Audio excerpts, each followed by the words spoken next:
Évangile de Jésus-Christ selon saint Jean, chapitre 14, versets 6 à 14. En ce temps-là, Jésus dit à Thomas, « Moi, je suis le chemin, la vérité, la vie. Personne ne va vers le Père sans passer par moi. Puisque vous me connaissez, vous connaîtrez aussi mon Père. Dès maintenant, vous le connaissez et vous l'avez vu. » Philippe lui dit, « Seigneur, montre-nous le Père, cela nous suffit. » Jésus lui répond, « Il y a si longtemps que je suis avec vous, et tu ne me connais pas, Philippe? Celui qui m'a vu a vu le Père. Comment peux-tu dire, montre-nous le Père? Tu ne crois donc pas que je suis dans le Père et que le Père est en moi? Les paroles que je vous dis, je ne les dis pas de moi-même. Le Père qui demeure en moi fait ses propres œuvres. Croyez-moi, je suis dans le Père et le Père est en moi. Et si vous ne me croyez pas, croyez du moins à cause des œuvres elles-mêmes. Amen, amen, je vous le dis, celui qui croit en moi fera les œuvres que je fais.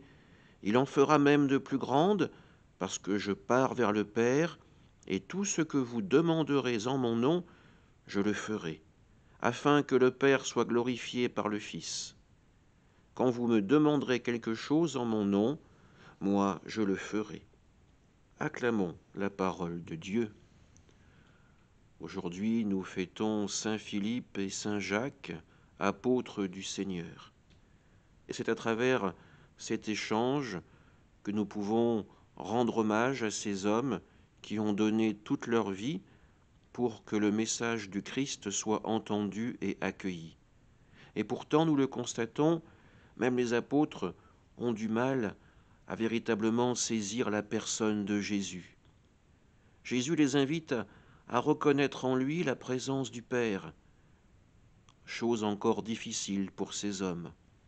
Alors Jésus part de ce qu'il y a de plus simple, que ses disciples, que ses apôtres constatent les œuvres que Jésus accomplit. Il les fait non pour sa gloire, mais pour la gloire du Père.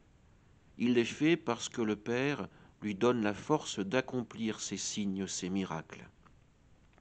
Aujourd'hui, c'est à nous qu'il revient d'être les disciples, les témoins de Jésus dans le monde d'aujourd'hui.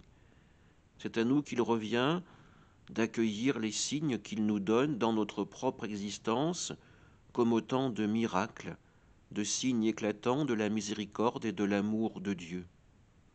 Alors laissons-nous convertir, laissons-nous toucher par la force de l'Esprit pour que le message du Christ perdure à travers les âges et que les générations à venir puissent aussi bénéficier de ce cadeau, de cette alliance avec le Christ, pour entrer dans la vie éternelle.